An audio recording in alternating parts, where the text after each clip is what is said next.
Hey everyone, this is Pritham, and today we will see how to hide or show these grids. These are basically the grids. The lighted part on this are the grids. We can't select them like this.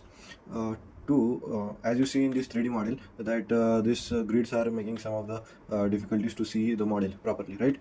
To hide or show this grid, what we have to do? Just right click on this screen. Then there is option of the set grid system visibility.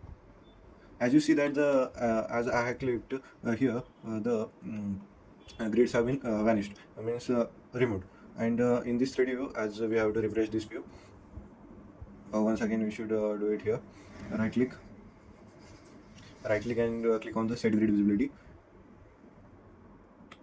As this is the 3D part, it will take some time. As you see that the visibility of the grids has been vanished, means deleted. Now we will be regaining this means taking back this grids.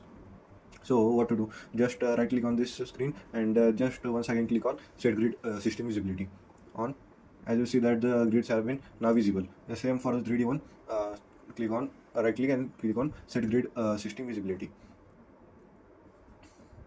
In 3D it will take some time to load. As you see that the grids are been visible. That's all for today's video. See you in the next video. That's it.